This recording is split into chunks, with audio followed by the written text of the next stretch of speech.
Olá, boa noite. Animais são dotados de inteligência?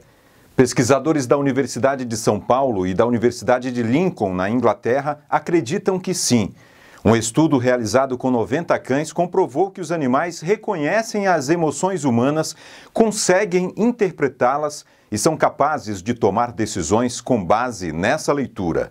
O ordenamento jurídico também dá sinais de mudança. Até pouco tempo atrás, os animais eram equiparados exclusivamente a coisas, bens ou propriedades numa interpretação fria do Código Civil. Mas essa definição de animais semoventes passou a dar lugar à ideia mais evoluída de que os animais são seres sencientes, ou seja, são capazes de sentir e demonstrar as suas emoções. No programa de hoje vamos falar sobre o direito animal positivado e o seu alcance dentro do ordenamento jurídico. Afinal, os animais são sujeitos de direitos? O que isso significa? Eles podem ser representados pelos seus tutores em processo judicial, por exemplo?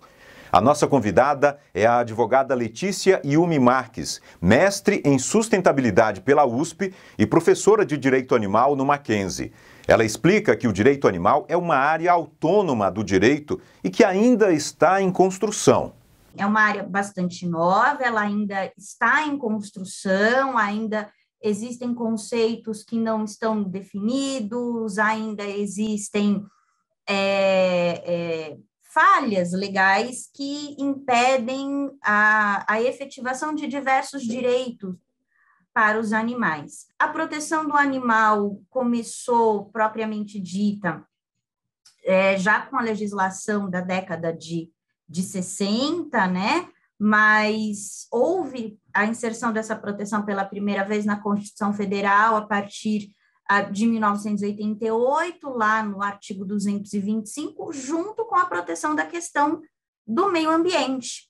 Então, desde então, a proteção animal sempre estava vista ou relacionada com a proteção do meio ambiente e não havia até então reconhecimento da proteção do animal pelo valor intrínseco dele, né? Era sempre uma proteção relacionada ao papel que aquele animal tem dentro do meio ambiente. Então, nos últimos anos, isso tem mudado, tem havido mais interesse pelo direito animal, até porque nos últimos anos tivemos bastante episódios de repercussão, infelizmente, muitos infelizes, né? Com morte e sofrimento de animais, mas não deixaram de ser janelas de oportunidade para que a nossa sociedade refletisse mais sobre o tema.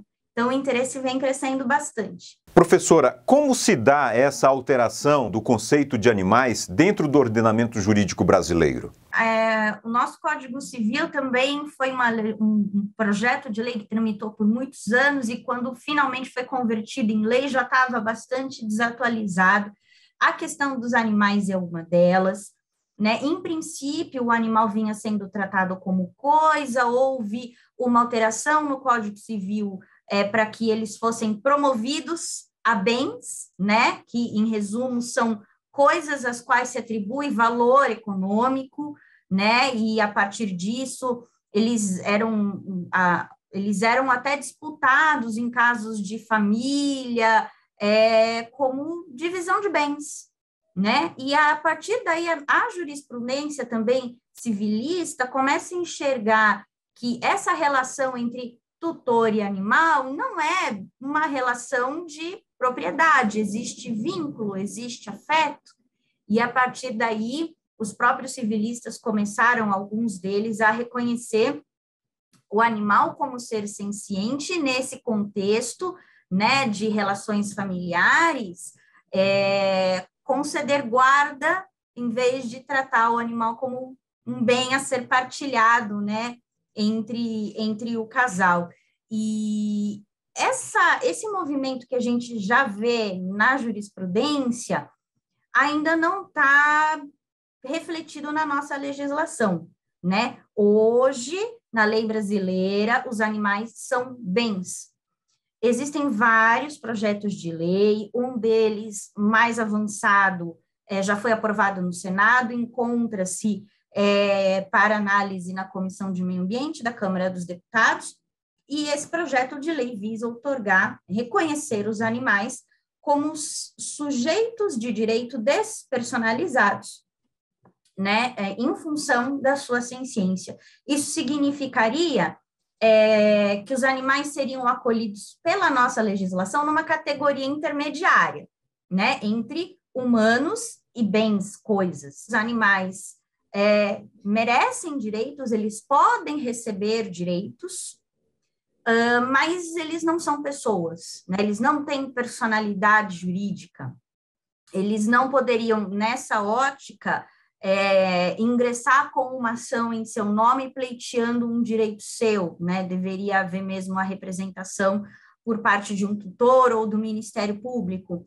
Enfim, Mário, a partir dessa redefinição tão aguardada da natureza jurídica dos animais, a gente pode começar no direito a refletir sobre as implicações de uma nova natureza jurídica, né? Como isso vai ser tratado no judiciário, na representação processual, na regulação dos animais, dos profissionais de saúde veterinária, dos próprios tutores, assim por diante. Doutora Letícia, agora eu vou pedir que você acompanhe comigo essa notícia. Uma pesquisa do Instituto de Psicologia da Universidade de São Paulo, em parceria com a Universidade de Lincoln, na Inglaterra, comprovou que os cães são capazes de interpretar emoções humanas e de tomar decisões a partir dessa leitura.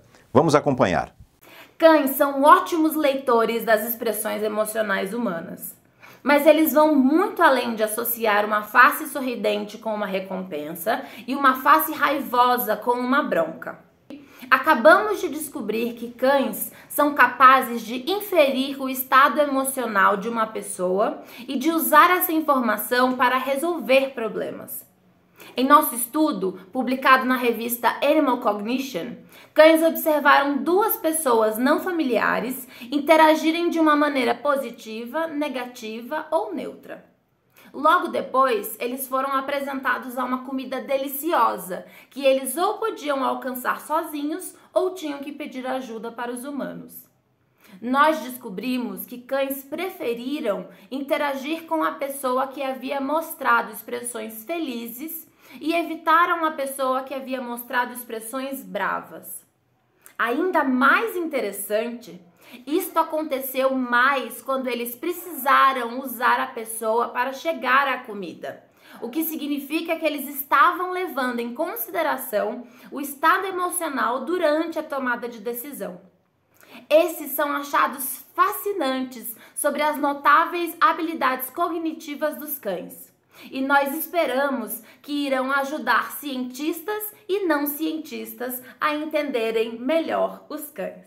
Interessante essa pesquisa, não, doutora Letícia?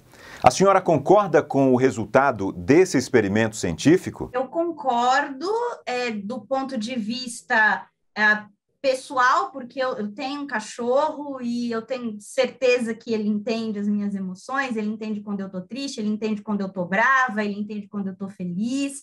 Acho que todo tutor consegue perceber isso no seu animal, mas eu acho muito importante, Mari, que pesquisas assim sejam feitas.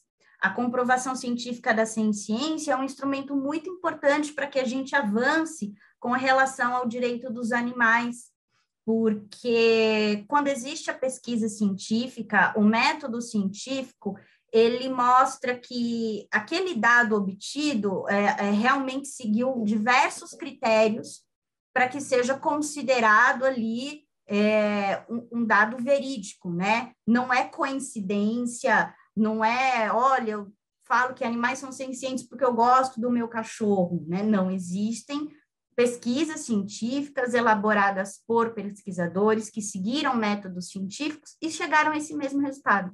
Então, eu acho muito importante e até curioso, né, que a ciência esteja agora confirmando que as pessoas que gostam de animais já sabiam há muito tempo, né, que os animais entendem as nossas emoções.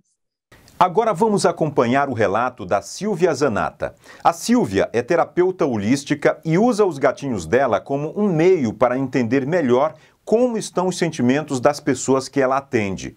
E aí, Silvia, os animais têm sentimentos? Tem, não baseados na mente e nos julgamentos como a gente. Nossos sentimentos são baseados em conclusões e decisões do que a gente pode ou não sentir conforme o que a gente foi ensinado a nossa vida inteira. Então a gente decide e conclui como tem que ser, como tem que amar, como tem que gostar, como tem que ou como não tem que gostar e amar. É tudo através da mente e de julgamentos que a gente aprendeu a nossa vida inteira. Eles não têm isso. Eles são baseados no instinto. A primeira linguagem dos animais é a energia. E não é baseado em memórias do que ele percebeu de você ontem, e sim do que ele está percebendo de você agora, nesse minuto. Então ele percebe se você está contraído, se você está escondendo alguma coisa, se você não está legal, ele percebe. Se você está agitado, ele começa a ficar agitado. Se você não está bem, ele começa a mostrar que ele não está bem. Ele começa a atuar no que ele está percebendo de você nesse instante. É como se fosse um detector de mentiras. Eu atendo aqui em casa exatamente por causa dos meus gatos. Quando eu tenho um cliente novo, esse cliente chega e dependendo de qual gato interage com ele e de como que os gatos estão interagindo entre si, eu já tenho um dossiê da pessoa de tudo que ela não está me falando. E ela pode estar de uma maneira num dia e de uma maneira completamente diferente numa outra sessão, mostrando que eles mostram pra gente o que está acontecendo naquele instante e não baseado em decisões e conclusões de novo e julgamentos e histórias que a gente se conta e inventa pra gente mesmo. Uma decisão judicial inédita. O Tribunal de Justiça do Paraná reconheceu por unanimidade o direito de 2 cães de figurarem como autores de ações judiciais em defesa de seus próprios direitos. Os animais foram vítimas de maus tratos. Os donos viajaram e deixaram os cachorros sozinhos por quase um mês. Na ação, os pets pediram pensão mensal e indenização por dano moral, mas o processo foi extinto logo de cara na primeira instância porque o juiz entendeu que animais não humanos não podem ser parte de um processo judicial. Mas, ao analisar o recurso, o Tribunal de Justiça reformou a decisão. E aí, doutora Letícia? É uma questão bastante polêmica. Existem já diversas decisões pelo Brasil que reconhecem os animais como autores de ação, algumas, inclusive, diretamente, né, o animal desassistido de seu tutor. Muitas dessas decisões foram reformadas pelos tribunais, ou seja, quando o assunto chegou ao tribunal, essa questão foi revertida e a titularidade da ação passou ao seu tutor. E existem outros tantos de ações nesse mesmo sentido que não são sequer recebidos pelo Poder Judiciário. Quando a gente avança no reconhecimento do animal enquanto parte de uma ação, isso é positivo porque, de certa forma, implica no reconhecimento de que, olha, esse animal tem direitos, né? Do ponto de vista ativista, é um ganho muito representativo. Do ponto de vista prático, eu não vejo a menor diferença, porque, querendo ou não, o direito ainda é uma construção humana. Querendo ou não, quem vai manifestar a vontade do animal em juízo é o seu tutor, né? Então, o animal ser representado pelo tutor, por uma associação, por uma ONG, ou pelo Ministério Público, não vai implicar em uma redução de direitos, não vai implicar em nenhum prejuízo, né?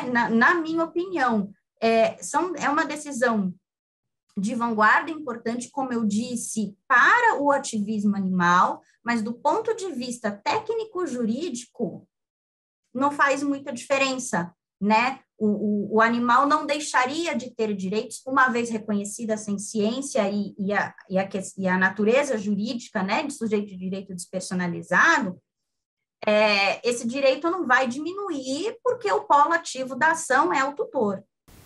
Um programa de 15 minutos não é suficiente para abordarmos todas as questões envolvidas nesta nova área do direito animal. Então, ainda há muito o que se falar sobre esse assunto. Se você gostou do programa, indique para os seus familiares e amigos, se inscreva no nosso canal no YouTube, Direito e Tal, e acione a campainha para receber todos os alertas de novos vídeos.